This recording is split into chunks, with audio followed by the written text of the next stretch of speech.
नमस्कार, एक बार फिर से मनिंद्र साइंस स्कूल की ऑनलाइन क्लास में मैं सज्जन पालमेल आपका हार्दिक अभिनंदन करता हूं।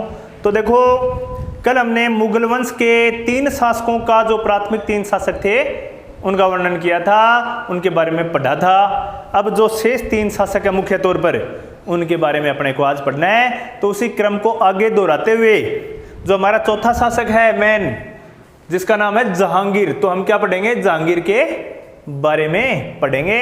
इसके बारे में पढ़ेंगे उससे पहले मैं आपको इसके बारे में थोड़ा सा बता देता हूं। देखो, जहांगीर का वैसे तो नाम सलीम था। क्या नाम था? सलीम। अब ये सलीम नाम उसका क्यों पड़ा, उसके बारे में भी देखो, बहुत ही इंटरेस्टिंग सी बात है। जो अकबर था, काफी समय तक उसके कोई जीवित संतान पैदा नहीं हुई, मतलब इसके संतान होती और वो मर जाती। जीवित संतान पैदा हुई नहीं, मरी हुई संतानें पैदा होती थी या पैदा होते मर जाती थी, ऐसा सिस्टम चल रहा था। तो जो अकबर है, इसने जगह जगह मंदिर, मस्जिद, सभी जगह मतलब जाके अपनी हाजिरी दी, और ताकि उसके जीवित संतान पैदा हो और जो आगे जीवित रहे। तो इसी समय फतेहपुर सीकरी में ये चिश्ती जो संप्रदाय है, उन्हीं की एक जो कुटिया थी, शेख सलीम चिश्ती, उनकी कुटिया में मतलब निवास कर रहे थे उस समय। और शेख सलीम चिश्ती की कुटिया में ही इसका सलीम का जन्म हुआ। किसकी कुटिया में? शेख सलीम चिश्ती की कुटिया में। तो इसी के नाम से इसका नाम पड़ गया सलीम।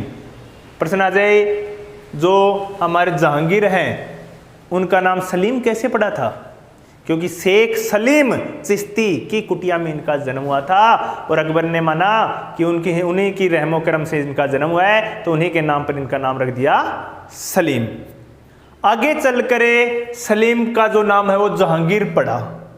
जहांगीर का अर्थ होता है दुनिया जीतने वाला या जग जीतने वाला। जहांगीर का अर्थ क्या होता है? जग जीतने वाला। पहला नाम था इसका सलीम, और फिर इसका नाम क्या हो गया? जहांगीर। ठीक है ना? अब देखो, जो जहांगीर है उसका जो सिंहासनारोहण है वो कहाँ हुआ? आगरा के किले में हुआ।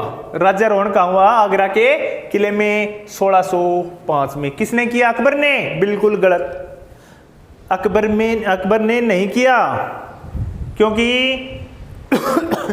अकबर है वो तो अब खुद ही मतलब पद से उतरना नहीं चाहता था। सलीम जो है, इसने जबरदस्ती जो अकबर है उसको पद से उतार दिया और स्वयं शासक बन गया, मतलब अपने पिता की इच्छा के विरुद्ध।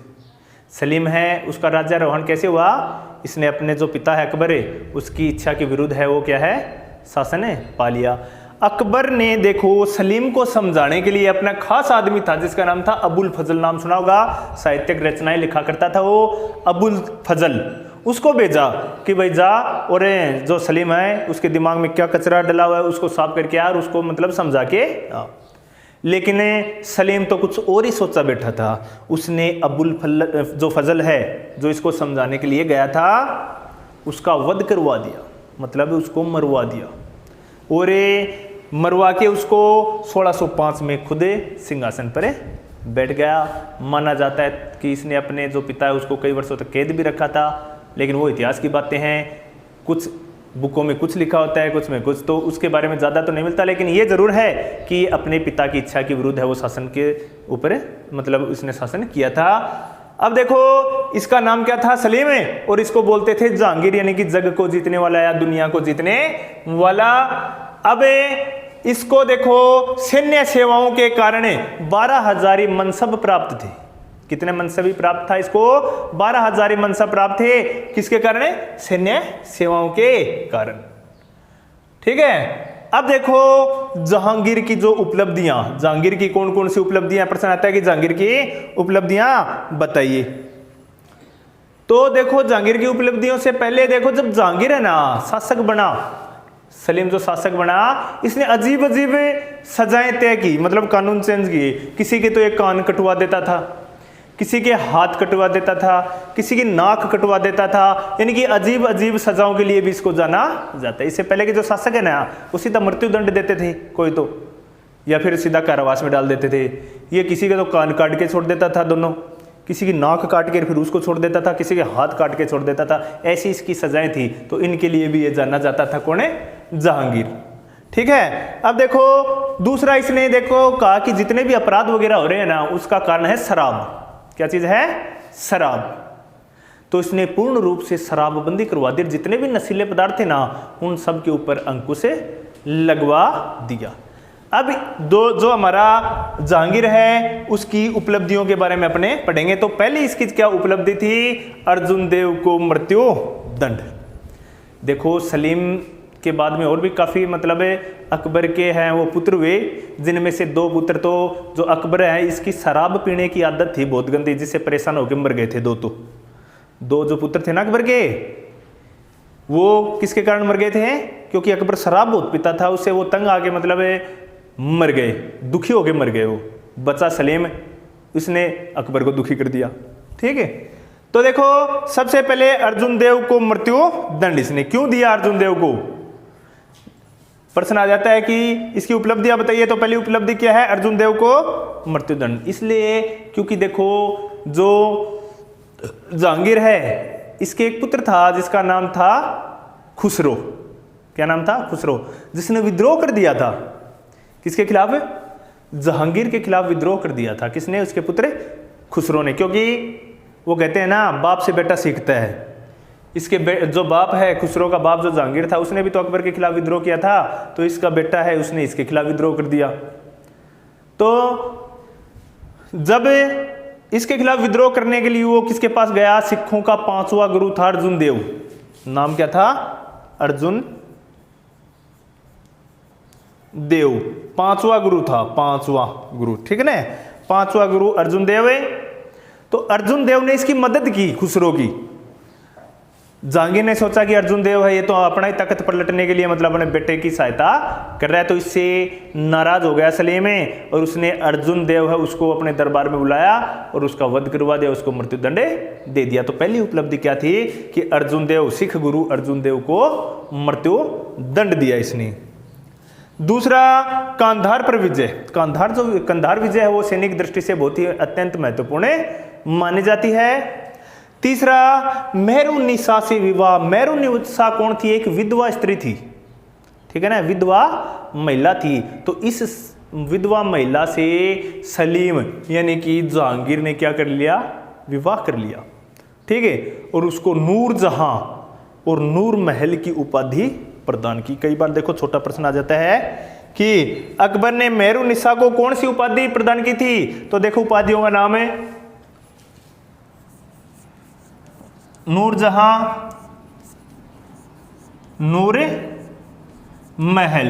ये जो 2 उपाधियां ना वो प्रदान की थी किसको? मेहरुन्निसा। ये विधवा थी जिसके साथ किसने शादी की थी? जहांगीर ने शादी की थी, और ये दोनों उपाधियां दे दी। अब देखो जहांगीर के बाद में जो अपना अगला शासक है उसके बारे में अपने देखेंगे। अब बात करते हैं अगले शासक शाहजहां की। शाहजहां जिसका जन्म हुआ 1592 ईस्वी में। कब हुआ? 1592, जिसने ताजमहल का निर्माण करवाया था। तो देखो इसका जो जन्म है वो 1592 में हुआ, और इसका विवाह है वह 1612 में हुआ मुमताज महल के साथ। छोटा प्रश्न आ जाए कि शाहजहां है उसका जो विवाह है वो किसके साथ हुआ? मुमताज महल के साथ हुआ। कब? 1612 ईस्वी में। इसके बाद देखो राज्यारोहण इसका कब हुआ, यानी कि ये गद्दी पर कब बैठा? राजगद्दी पर बैठा ये 1628 में। कब? 1628 में। जन्म है वो 1592, विवाह 1612, और इसका राज्यारोहण हुआ 1628 में। अब इसकी देखो इसने कौन कौन सी विजय प्राप्त की थी, प्रमुख जो इसकी उपलब्धि है उनके बारे में अपने आप जानेंगे।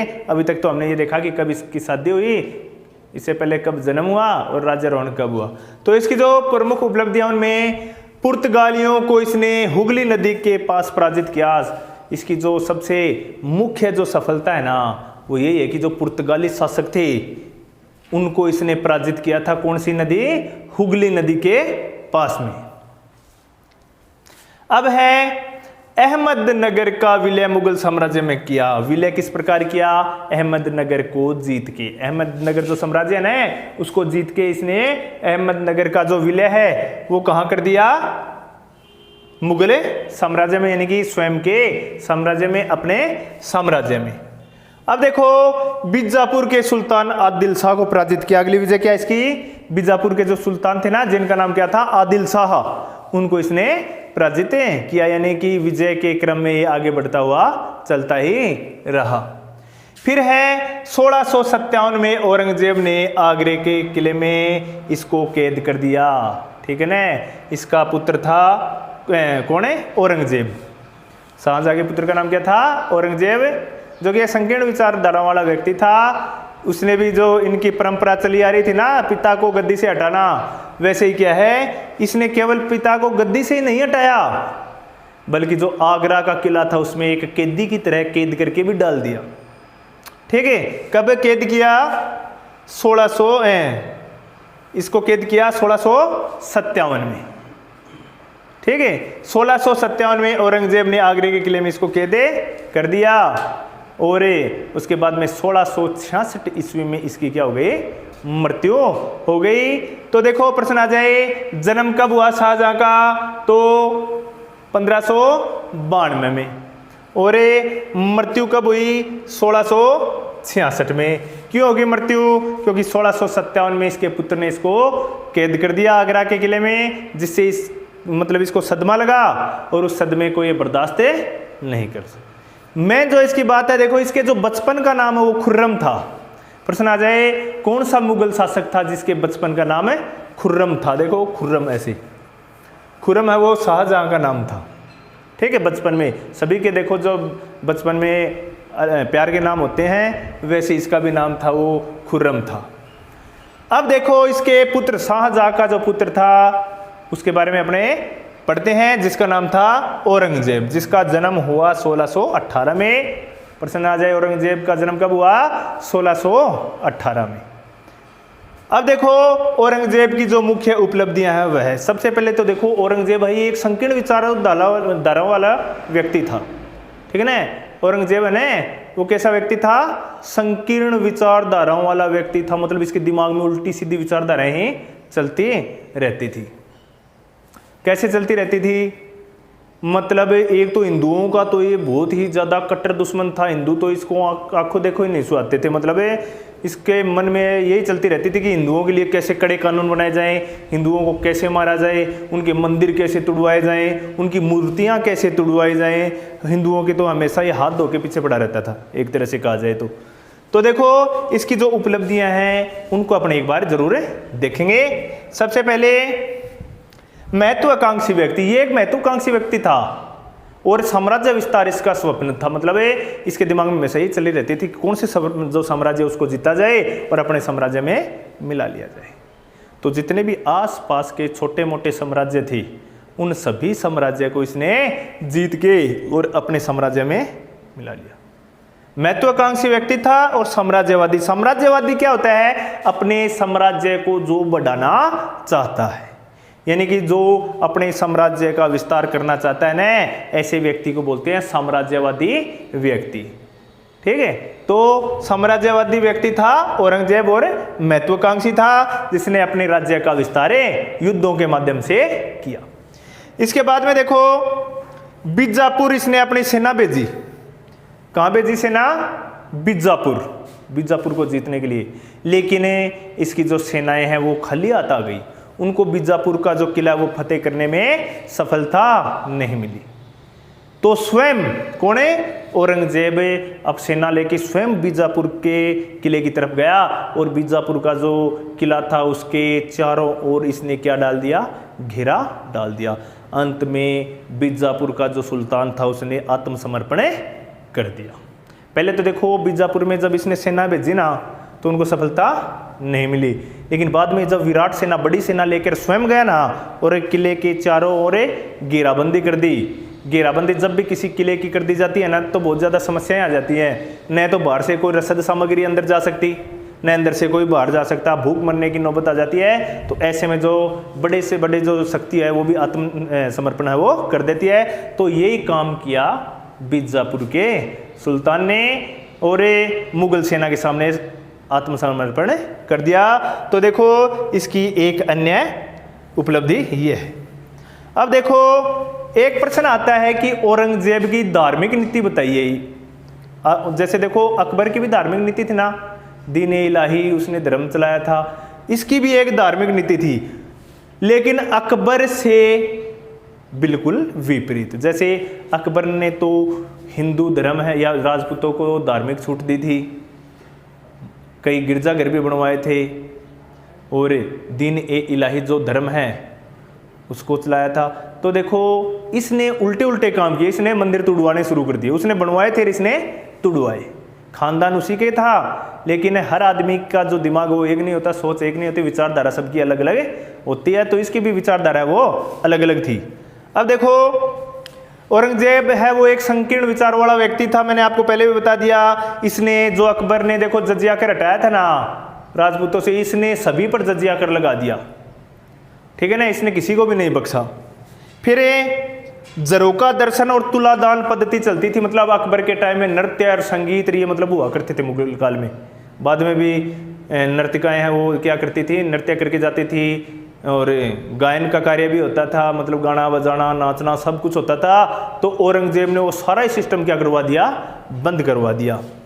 तो देखो क्या क्या करवाया इसने, साम्राज्यवादी शासक था, बीजापुर सेना भेजी, घेरा डाला स्वयं ने, उसके बाद में संकीर्ण विचार वाला व्यक्ति था, जजिया कर लगा दिया, जरोका दर्शन तुलादान और संगीत पर भी इसने क्या लगा दिया, प्रतिबंध लगा दिया। जो हिंदू व्यापारी थे उन पर इसने 5% चुंगी लगा दी। भाई अगर आप कोई भी सामान बेचोगे, किसी भी चीज का व्यापार करोगे ना, तो उसमें से 5% हमको देना होगा। उसके ऊपर 5% चुंगी लगा दी गई इसके द्वारा, ठीक है। और मंदिर नष्ट करवाए। क्या किया इसने, कौन से मंदिर नष्ट करवाए, हिंदू जो मंदिर थे ना वो इसने क्या है नष्ट करवा दिए, और लगभग जो मंदिर है उनको तुड़वा दिया, और मंदिरों में जो भी मूर्तियां थी वो इसने क्या कर दी, तुड़वा दी। इसीलिए इसको क्या बोला जाता है, संकीर्ण विचारों वाला व्यक्ति बोला जाता है, क्योंकि इसके दिमाग में न तो इसने किसी व्यक्ति को बख्शा, न भगवान को बख्शा, न मंदिरों को बख्शा, मतलब जो भी इसके आगे आए इसने बस बनाया नहीं, नष्ट किया। ये मतलब बनाने में विश्वास कम रखता था और बिगाड़ने में विश्वास ज़्यादा रखता था, इसलिए इसको संकीर्ण विचारधारा वाला व्यक्ति कहते थे। कई बार देखो प्रश्न आ जाता है कि औरंगजेब है उसको संकीर्ण विचारधारा वाला मतलब शासक क्यों कहते हैं, क्योंकि इसके संकीर्ण विचार थे। न तो ये मतलब नाच गाने इसमें इंटरेस्ट रखता था, सारी चीज़ें इसने बंद करवा दी, मंदिर भी तुड़वा दिए। तो ऐसा है कोई संकीर्ण या खिसके दिमाग वाला व्यक्ति कर सकता है। तो देखो ये हमारा जो मुगल वंश है यहाँ होता है, समाप्त होता है। अब इसके बाद मैं आपको एक छोटा सा प्रश्न और बताता हूं।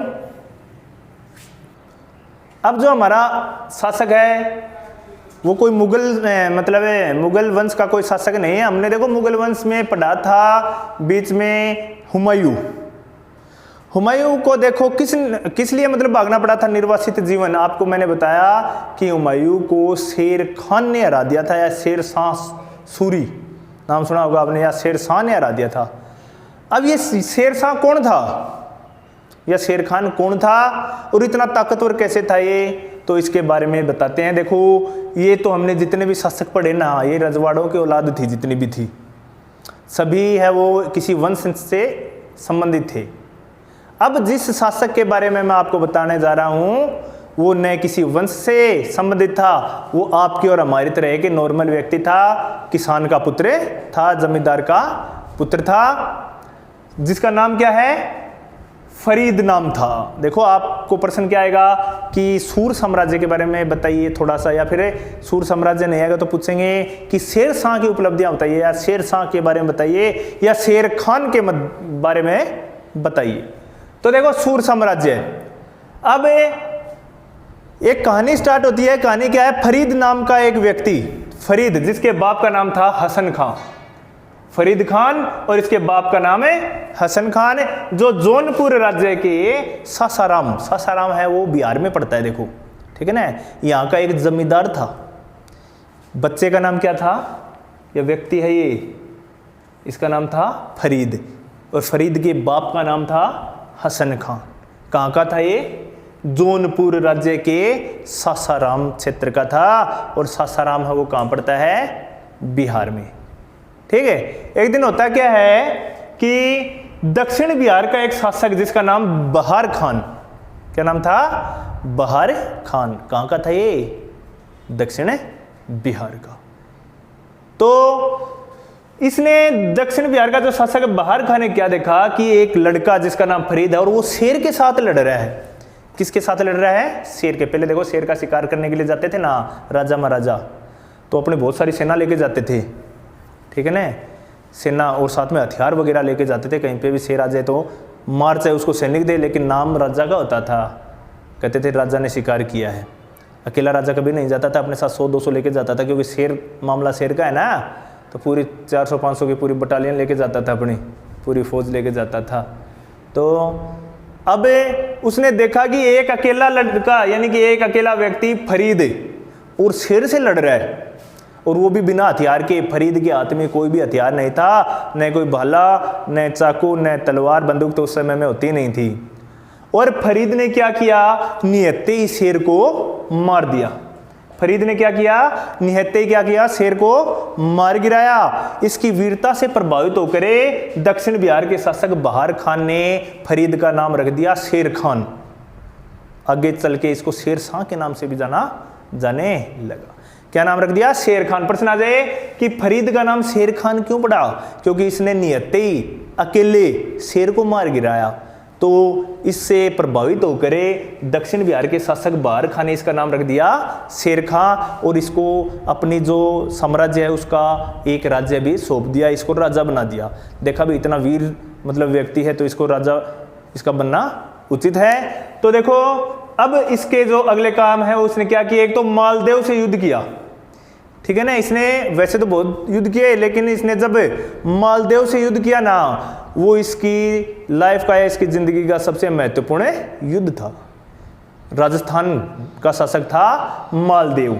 इस युद्ध में मालदेव के जो 2 प्रमुख वीर थे, जेता और कुपा, वो युद्ध करते हुए बड़ी बहादुरी से युद्ध करते हुए मारे गए, ठीक है। तो ये युद्ध तो जीत गया फरीद यानी कि शेर शाह, लेकिन इसने एक कहावत कही कि मैं मुट्ठी भर बाजरे के लिए हिंदुस्तान की बादशाहते खो देता। बाजरा मतलब राजस्थान में बाजरा ही तो होता है, तो कहने का मतलब था कि राजस्थान के छोटे से टुकड़े के लिए मैं पूरी बादशाहत, जो हिंदुस्तान की बादशाहत है, वो खो देता, हार जाता। तो इसका कथन था। ये प्रश्न भी आता है बड़े बड़े जो एग्जाम होते हैं कंपटीशन के, उसमें भी पूछा जाता है कि मैं मुट्ठी भर बाजरे के लिए हिंदुस्तान की बादशाहत खो देता। ये कथन है किसका था? तो ये था शेर खान का, शेर शाह का कथन था। और ये कब कहा? मालदेव से युद्ध के समय।